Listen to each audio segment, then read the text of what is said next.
The assembly chamber had become a place of fear. Hundreds of alien representatives shouted over each other. Some demanded immediate surrender. Others argued about evacuation routes. A few simply sat in silence, accepting their fate. Ambassador Kevin Price stood on the human platform and watched it all. Beside him, Commander Daniel Harris was reading tactical reports on a borrowed datapad. Lieutenant Lisa Monroe studied the room's exits out of habit. Dr. Amy Carter observed the aliens with sad eyes. "This is what happens when you forget how to fight," Lisa said quietly. "You forget how to stand." On the main podium, Counselor Vedon was trying to restore order. His voice was lost in the noise. War Scholar Crickster stood beside him, saying nothing. His gray scales had not returned to their normal color. Kevin made a decision. He walked toward the podium, his footsteps somehow cutting through the chaos. The aliens near him pulled back. A path opened. When he reached the front of the chamber, he turned to face the assembly. "May I speak?" he asked Vethan. The counselor looked at him with exhausted eyes. "If you think it will help." Kevin activated the podium's amplification system. His voice filled the chamber, and the shouting slowly died. "My name is Kevin Price," he said. "I represent Earth. I've been listening to your plans for the past hour. Surrender, tribute, evacuation, running." He paused. "I have one question. Has anyone ever actually tried to fight the Dravok?"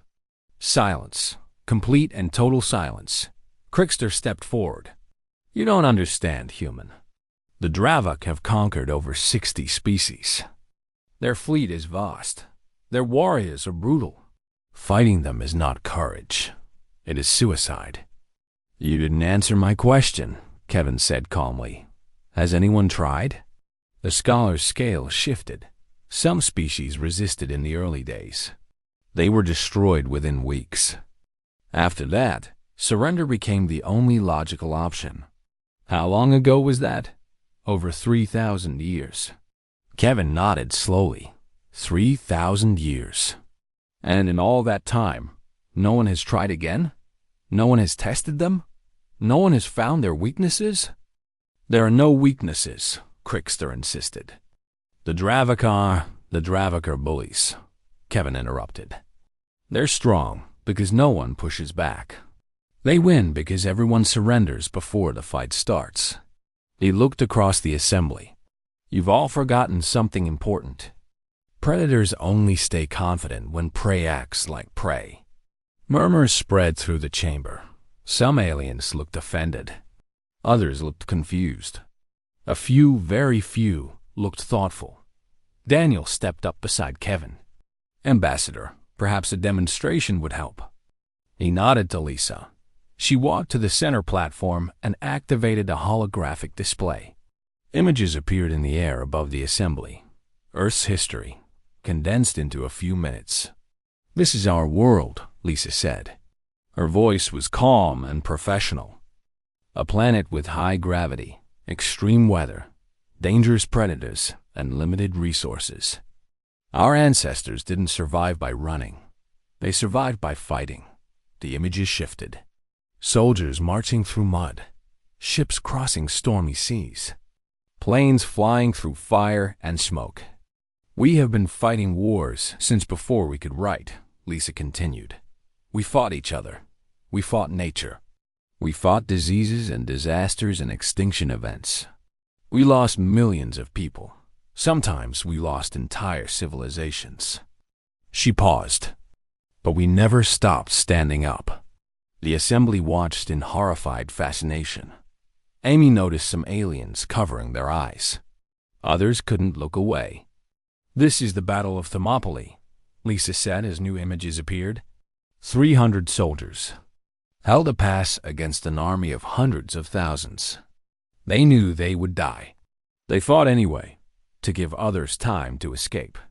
This is Stalingrad, a city that refused to fall, even when it was reduced to rubble. Soldiers fought room by room, street by street, for months. This is the resistance movements of occupied nations. Civilians who had never held weapons before choosing to fight against invaders, knowing they might be killed for it. She turned off the display. The chamber was silent.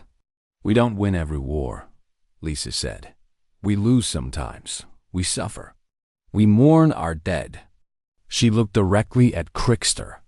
"But we never stop fighting just because the enemy is bigger. That's when fighting matters most." Counselor Vethan spoke slowly, as if the words were difficult. "Are humans not afraid of war?" Daniel answered. "We're afraid of everything. We're afraid of dying. We're afraid of losing the people we love. We're afraid of pain and suffering and failure." He paused. "Being afraid is not the same as being unwilling. Fear tells us something matters. It doesn't tell us to give up." A small alien near the back of the chamber stood up. It was Ambassador Seleth, from a species of gentle herbivores who had surrendered to the Dravuk centuries ago. His people had been slaves ever since. "What are you suggesting?" Seleth asked. His voice trembled, but he kept standing. "That we fight? Our people don't know how. Our ships are not warships. Our weapons were dismantled generations ago." Kevin turned to face him. "We're not suggesting you fight alone. We're offering to help." The chamber erupted again, but this time the tone was different. It wasn't just fear anymore. There was confusion, disbelief, and something that might have been hope. Crickster raised his hand for silence. "You would fight for us? Humans you just met? Species who have treated you like dangerous animals?" "Yes," Daniel said simply. "Why?" Amy stepped forward this time. "Because that's what humans do. We protect people. It's in our nature." She smiled slightly. "The same nature that scares you so much? It doesn't just make us dangerous. It makes us loyal. When humans decide something matters, we don't abandon it." Bethan looked at the human delegation for a long moment. Then he looked at his assembly. The fear was still there, but something else was growing beneath it. Something that had been dormant for thousands of years. "The human fleet is small," Bethan said carefully. "A few ships against the Dravuk armada. We only need to buy time," Daniel said. "Time for you to remember who you used to be. Before the Dravuk, before the fear." He smiled slightly. "You weren't always prey. We can help you remember that." In the back of the chamber, Ambassador Seleth was still standing. He was shaking badly, but he hadn't sat down. Others began to notice him. "My people were warriors once," Seleth said quietly. "Long ago, before everything." He took a deep breath. "If the humans will stand with us, perhaps we can remember too. It wasn't a revolution. It wasn't an army. It was just one small, frightened alien choosing to stand instead of kneel. But it was a beginning dot, and beginnings were all humanity had ever needed." The Dravuk vanguard arrived 3 days early. They came out of faster-than-light travel like sharks emerging from dark water, their ships sleek and covered in weapons. There were 40 vessels in the advance force, each one larger than the entire human fleet combined. Captain Nathan Cole sat in the cockpit of his fighter and watched them approach. Behind him, his squadron waited in formation. 12 small ships against an armada. "All units, this is Cole," he said into his communicator. "You know the mission. We're not here to win. We're here to buy time for the evacuation. Hit them hard, stay mobile, and don't do anything stupid." "Define stupid, Captain," said one of his pilots. Nathan smiled despite the tension. "Dying before you take at least 5 of them with you." The Dravuk fleet moved toward the border stations where thousands of civilians were trying to escape. The alien refugees had never seen war. Many of them had never even seen a weapon fired. They were slow, confused, and terrified. Nathan's squadron launched.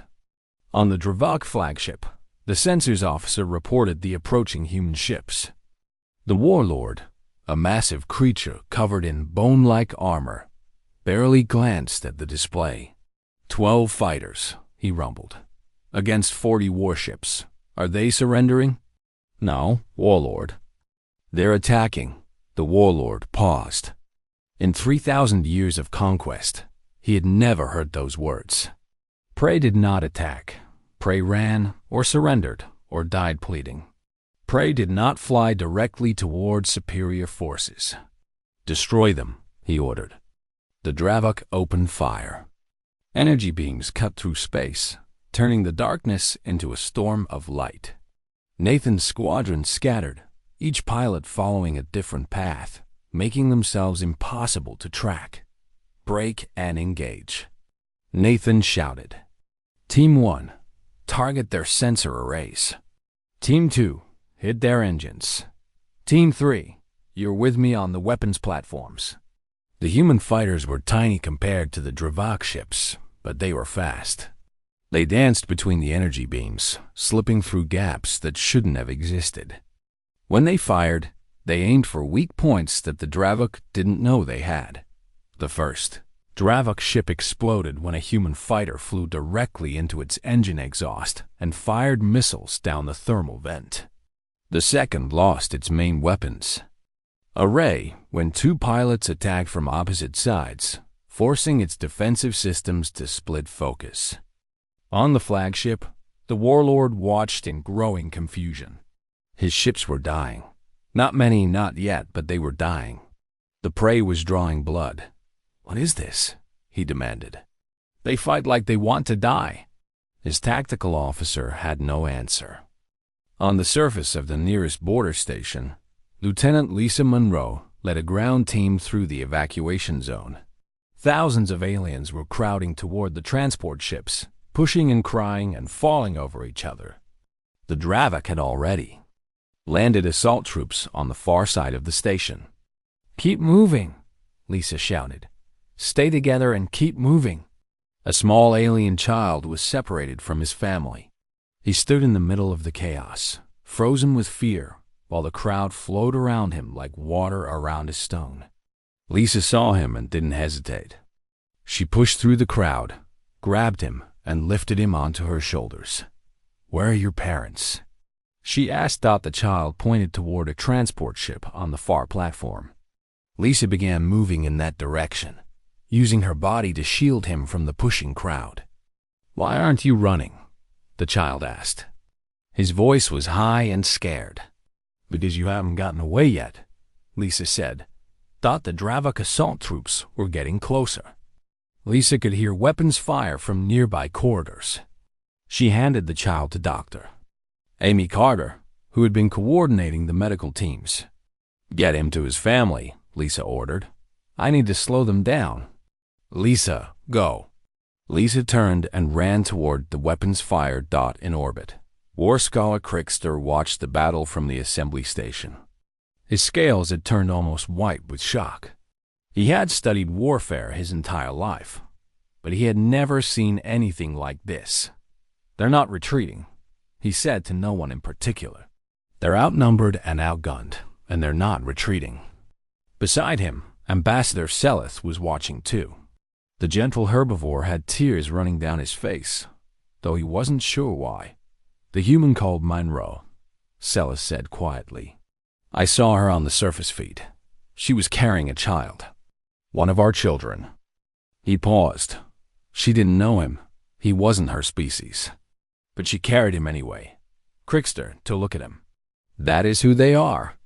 Their violence and their kindness come from the same place. They protect what they decide is theirs." He shook his head slowly. "And they have decided that we are theirs." Below, Lisa Monroe had found the Dravok assault team. There were 20 of them, heavily armored and confident. They saw one human standing in their path and laughed. "Out of the way, prey," their leader growled. Lisa raised her weapon. "Come and make me," they charged. Lisa fired. The first 3 fell before the rest reached her. She fought with a desperate efficiency that the Dravok had never encountered. When her weapon ran empty, she used her fists. When they pinned her down, she kept struggling. In the end, it took 12 Dravok soldiers to subdue one human woman. And by then, the evacuation transports had launched. The civilians were safe. On the flagship, the warlord received the reports. His vanguard had destroyed 8 human fighters, but lost 6 ships of his own. His assault teams had suffered 30% casualties, taking a single corridor. And the prey was still fighting. What are these creatures? He demanded. His tactical officer pulled up the data file on humanity. He read it in silence, his face growing darker with each word. They come from a death world, he said finally. A planet that should have killed them. But instead of dying, they adapted. They became this. The warlord stared at the battle display. The remaining human fighters were regrouping for another attack. They had to know they couldn't win. They had to know they were going to die. But they weren't running. For the first time in 3,000 years, the warlord felt something cold settle into his chest. He told himself it wasn't fear. Conquerors didn't feel fear, but deep down, he wasn't sure anymore. And in the evacuation ship, the alien child sat with his family and told them about the human soldier who had carried him to safety. She wasn't afraid, he said with wonder. She wasn't afraid at all. His mother held him close and said nothing. But she was thinking about what it meant to live without fear. Maybe it was possible to learn. The Galactic Assembly Station floated in the darkness between 3 stars. It was massive, larger than most moons, and it had been home to diplomats and traders for over 50,000 years. 200 species lived and worked inside its metal walls. They had known peace for so long that war was just a word in old books. Today, something new had arrived. Commander Daniel Harris stood at the viewing window of his ship and looked at the station. Behind him, his crew worked quietly at their stations. They had traveled for 3 months to reach this place. Earth's first interstellar diplomatic mission. First contact with the wider galaxy. "Commander," said Lieutenant Lisa Monroe from her tactical station. "They're hailing us again. 4th time in 10 minutes. Daniel smiled a little. "They're nervous." "Can't blame them," said Dr. Amy Carter, the mission xenobiologist. She was looking at her datapad with fascination. According to their scans, most species out here evolved on gentle worlds. Low gravity, few predators, stable climates. She looked up. "Then there's us." The ship's communication screen flickered, and an alien face appeared. It was Counselor Vethan, leader of the Galactic Assembly. His skin was pale blue, and his large dark eyes blinked slowly. He looked like someone trying very hard to stay calm. "Human vessel," Vethan said. "You may proceed to Docking Bay 7. Our security teams will escort your delegation." "Thank you, Counselor," Daniel replied. "We look forward to meeting you." The screen went dark. Lisa raised an eyebrow. "Security teams? They're sending guards to meet diplomats." Amy shook her head slowly. "They're scared of us, Lieutenant. Really scared." The human delegation walked through the station's long corridors toward the assembly chamber. Ambassador Kevin Price led the group, with Daniel and the others close behind. Everywhere they went, aliens stopped and stared. Some pressed themselves against walls. Others hurried away. A few watched with wide eyes, like people looking at dangerous animals in a cage. Kevin kept his expression friendly and calm, but he spoke quietly to Daniel. "This is not the welcome I expected." "They've read our files," Daniel said. "They know where we come from." The assembly chamber was enormous. Hundreds of alien representatives sat in curved rows that rose toward a high ceiling. The humans were led to a platform in the center, where everyone could see them. Counselor Vethan stood at a raised podium. Beside him was another alien, tall and covered in gray scales. This was War Scholar Crickster, the Assembly's military advisor. His job was to study threats. Right now, he was studying the humans. "Welcome to the Galactic Assembly," Vethan announced. His voice echoed through the chamber. "We are pleased to receive Earth's delegation. We hope this will begin a long friendship between our peoples." Kevin stepped forward and bowed slightly. "Thank you, Counselor. Humanity is honored to be here. We come in peace, seeking knowledge and cooperation." A murmur ran through the assembly. Kevin heard the word peace repeated in confused tones, as if the aliens didn't quite believe it. After the formal welcome, the humans were given quarters to rest. But Daniel noticed something strange. The quarters were large and comfortable, but the walls were reinforced. The doors were thick, and there were no windows. "They built us a very nice prison cell," Lisa observed. Amy was reading her datapad again. "I've been going through the Assembly's database. They gave us basic access." She looked troubled. "Daniel, these species haven't fought a war in millions of years. They resolved all their conflicts through negotiation and trade. Violence it's almost unknown to them." "That explains why they're nervous," Daniel said. "They looked at Earth's history. They looked at everything," Amy confirmed. "Our wars, our predators, our diseases, our natural disasters. To them, Earth is a death world. The fact that we survived there, that we became intelligent and built civilizations." She paused. "They think we're monsters." The next morning, the humans were invited to a private meeting with Vethan and Crickster. The room was small and simple, with curved seats designed for alien bodies. The humans stood, since none of the chairs fit them. Crickster spoke first. His voice was deep and rough. "I have studied 10,000 species," he said. "Predators and prey, conquerors and victims. I have never seen anything like humans." Kevin smiled politely.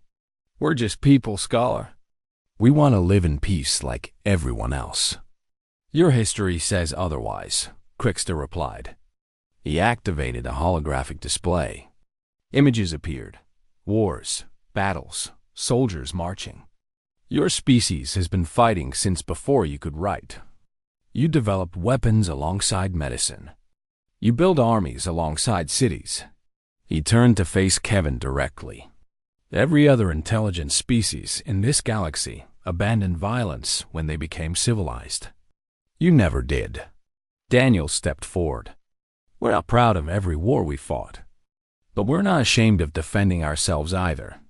Before Crickster could respond, an alarm sounded. Red lights flashed across the room. Betham's calm expression shattered into fear. "What's happening?" Kevin demanded. Bethan's hands were shaking. "The Dravok. They're coming." The humans exchanged glances. Lisa moved closer to Daniel. "Who are the Dravok?" Crickster's scales had turned a lighter shade of gray. "Conquerors. They have destroyed 12 civilizations in this sector alone. They take what they want and kill anyone who resists." He looked at the humans with something like pity. "Your arrival was bad timing. You will die with the rest of us." Vethan was already giving orders through his communicator.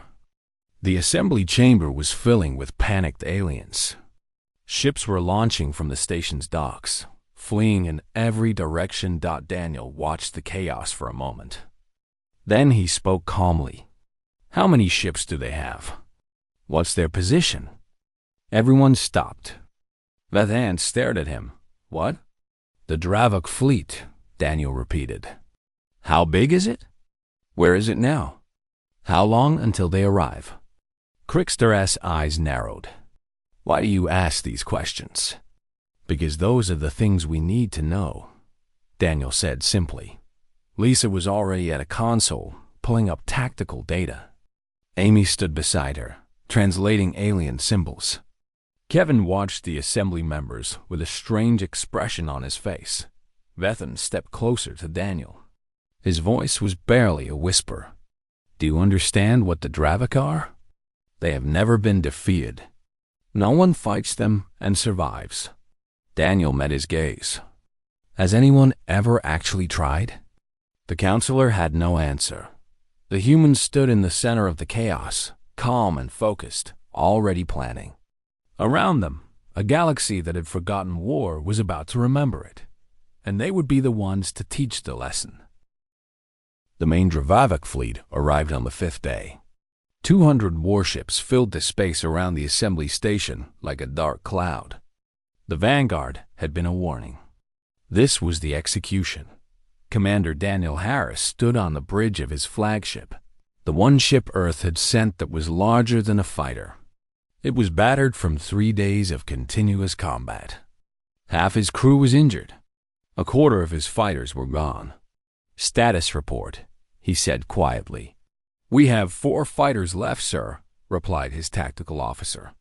"Shield generators at 30%. Weapons systems at 50%. The Dravok fleet outnumbers us approximately 200 to 1. Daniel nodded. "And the assembly station?" "Evacuation is ongoing. They need at least 6 more hours to get everyone out." 6 hours. Daniel looked at the massive enemy fleet on his display.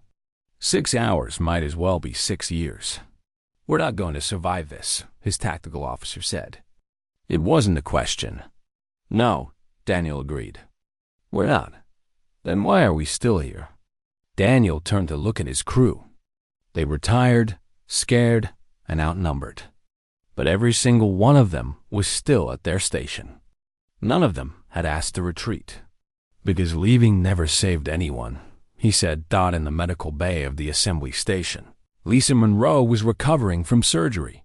She had 3 broken ribs, a fractured arm, and more bruises than she could count. The doctors had told her to rest. She was sitting up and reading tactical reports instead. Ambassador Kevin Price found her there. He looked exhausted, too. None of them had slept properly in days. "How are you feeling?" he asked. "Like I got beaten up by 12 aliens," Lisa said with a thin smile. "Which is what happened. They told me you held that corridor for 8 minutes by yourself. It was probably more like 4. Felt like 8. Kevin sat down on a nearby chair. For a moment, neither of them spoke. Then he said, "The Dravok warlord is broadcasting a message to the entire sector. He's demanding humanity's unconditional surrender. He says if we don't comply, he'll destroy every human in the galaxy." Lisa's expression didn't change. "And what did the commander say?" "He's about to respond. I thought you might want to watch." On the bridge of the human flagship, Daniel faced the communication screen. The Dravok warlord stared back at him, his bone-armored face twisted with rage. "You have killed my soldiers," the warlord growled. "You have destroyed my ships. You have defied the natural order." He leaned closer to the screen. "Surrender now, human. Surrender and I will make your deaths quick." Daniel was silent for a moment. Then he said, "No?" The warlord's voice rose. "You are 12 ships against 200. You cannot win. You cannot even survive. What madness is this?" "It's not madness," Daniel said calmly. "It's choice." He opened a channel to every ship in the sector, every station, every receiver that could pick up his signal. His voice reached millions of ears across dozens of species. "This is Commander Daniel Harris of Earth," he said. "The Dravok have demanded our surrender. They say we cannot win. They're probably right." He paused. "But winning isn't why we fight." On the assembly station, thousands of aliens stopped their evacuation and listened. "We fight because some things matter more than survival," Daniel continued. "We fight because there are people behind us who can't fight for themselves. We fight because giving up means telling the universe that evil wins, that the strong can do whatever they want to the weak, that hope is a lie." In the medical bay, Lisa closed her eyes and listened. Kevin was watching the screen with tears on his face. "The Dravok have asked for our surrender. Here is our answer." Daniel looked directly into the camera. "Come and take it." The transmission ended. Across the sector, there was silence. Then, slowly, the silence was broken by something unexpected. Hope. On the assembly station, War Scholar Crickster was the first to move. He walked to the communications console and opened a channel to every ship he could reach. "This is Crickster of the Galactic Assembly," he said. His voice shook, but he kept speaking. "For 3,000 years, I have studied war. For 3,000 years, I have told myself that fighting was pointless, that survival was all that mattered." He paused. "I was wrong." He looked at the image of the human fleet, so small against the Dravok armada. "Today, I am going to fight. Not because I can win, but because it matters." Ambassador Seleth heard the message in the evacuation ship. He looked at his hands, soft and weak, hands that had never held a weapon. Then he stood up. "I'm going back," he said. His companions stared at him. "You can't fight. You're not a warrior." "No," Seleth agreed. "But I can stand. That's what the humans taught me. You don't have to be a warrior to refuse to kneel." Across the sector, others were making the same decision. Not many, not enough to matter, perhaps, but more than there had been in 3,000 years. The Dravok attacked. The battle was brutal. The human ships fought with everything they had, twisting through enemy fire, striking at weak points, sacrificing themselves to protect the station. Captain Nathan Cole rammed his damaged fighter into a Dravok cruiser's bridge, killing himself and the ship's entire command crew on the ground. Lisa Monroe left the medical bay and joined the defense teams. Her arm was in a cast. She fought anyway.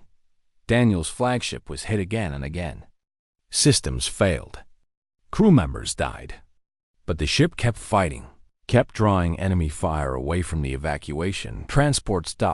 And then something unexpected happened. Crickster's ship arrived. It was an old survey vessel, not designed for combat.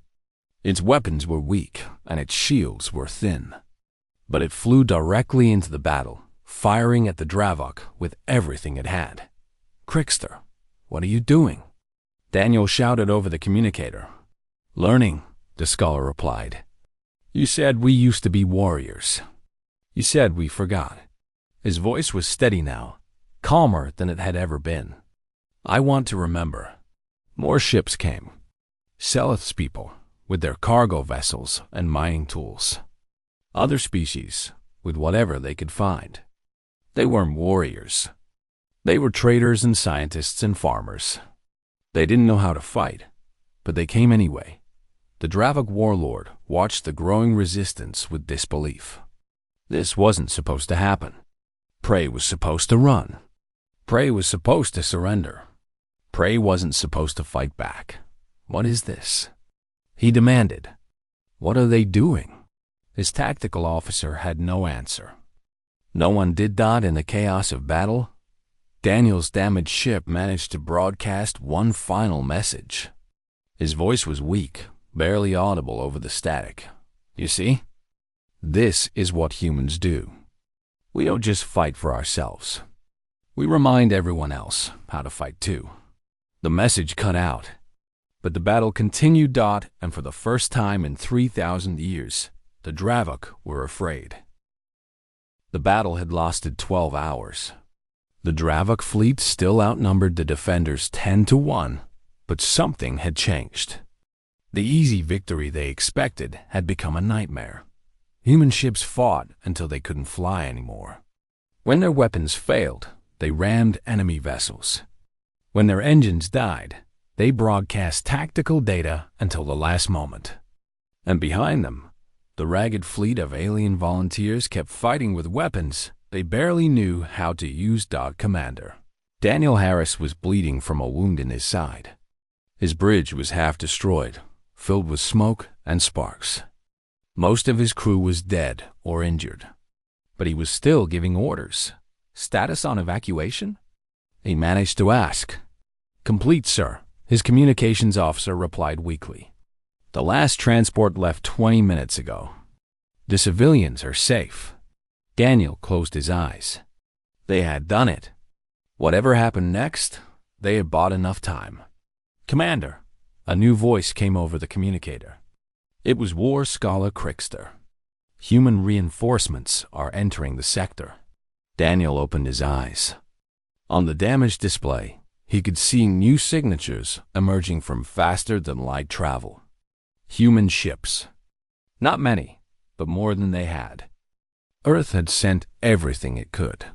"This is the USS Aurora," a new voice announced. "We received your distress call 3 days ago. Sorry, we're late."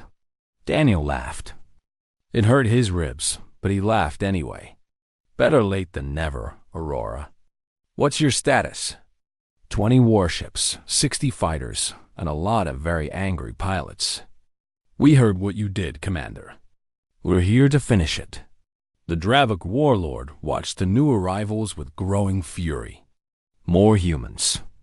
There were always more humans. No matter how many he killed, more kept coming. "Destroy them," he ordered. Destroy them all. But his fleet was tired. They had been fighting for hours against enemies who didn't know how to give up. Their confidence was broken. Their formation was scattered. And now fresh forces were arriving. The Aurora's captain, a woman named Donna Hayes, took command of the combined fleet. Under her direction, the human ships and their alien allies were formed into a coordinated attack force. "All ships, this is Hayes," she broadcast. "We've got one job. Make these invaders regret ever hearing the name human. Let's show them what we do to bullies." The battle resumed, but now the tide had turned. The Dravik were used to easy prey. They weren't prepared for this. Human tactics were unpredictable, aggressive, and completely unlike anything they had faced before. The alien volunteers, inspired by the humans around them, fought with a courage they didn't know they had. Crickster's old survey ship had lost most of its weapons, but it was still flying. The scholar was using it to coordinate communications between the different species, something he had trained his entire life to do. "Seleth, take your ships around the left flank," he ordered. "Draw their fire. Aurora Squadron, hit them from above while they're distracted." It was working. Species that had never worked together before were fighting as one. They were clumsy and inexperienced, but they were learning fast. And they were winning. The Dravik warlord watched his fleet crumble. Ships that had never retreated in 3,000 years were pulling back. Warriors who had never known defeat were dying by the thousands. "This is impossible," he growled. "We are the conquerors. We are the strong." His tactical officer shook his head. "They're not just fighting for survival anymore, warlord. They're fighting for something else. Something we don't understand." The warlord stared at the battle display. His flagship was surrounded. His fleet was in chaos. For the first time in his long life, he faced a choice he had never considered. Retreat or die. He chose retreat. The Dravik fleet jumped to faster than light, leaving their dead behind. The battle was over. 3 days later, the Galactic Assembly gathered in its great chamber once again. This time, there was no panic. The representatives were tired and wounded, but they were standing. Councillor Vedhan addressed the assembly. His voice was different now, stronger. "We have witnessed something remarkable," he said. "A species we feared, a species we treated with suspicion and distrust, chose to fight for us. They bled for us. They died for us." He paused.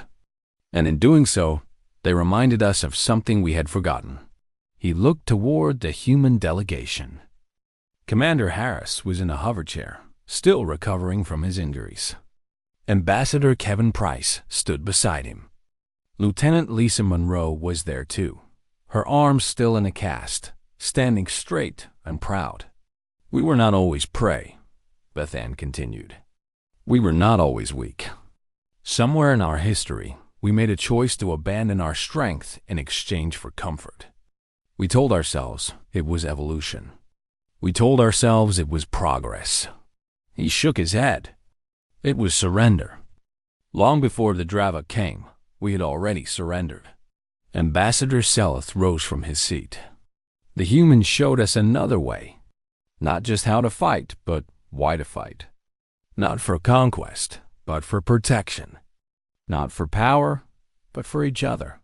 Murmurs of agreement spread through the chamber.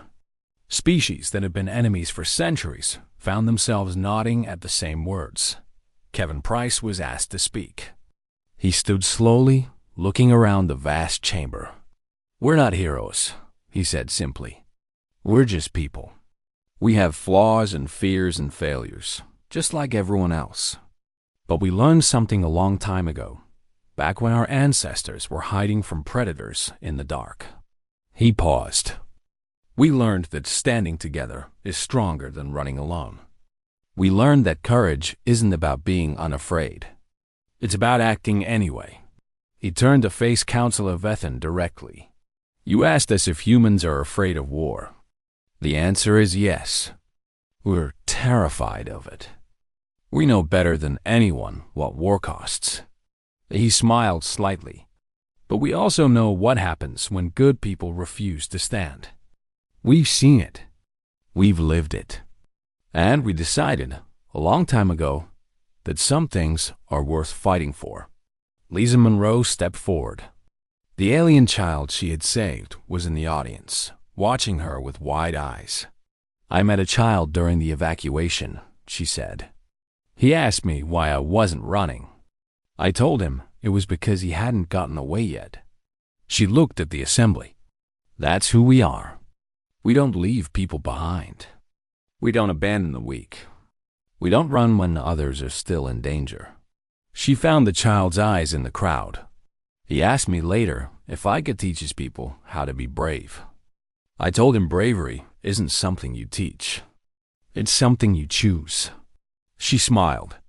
"But standing up anyway, even when you're scared, even when you might lose, that I can show you." The chamber was silent. Then, slowly, Crickster began to applaud. Others joined him. The sound grew until it filled the entire chamber. A thunder of appreciation from species that had learned to hope again dawned in the weeks that followed. The galaxy began to change. Species that had forgotten how to defend themselves started learning again. Old weapons were rebuilt. New alliances were formed. The Dravox Empire began to crumble as worlds that had been enslaved for centuries found the courage to resist. And at the center of it all, humanity took its place in the Galactic Assembly.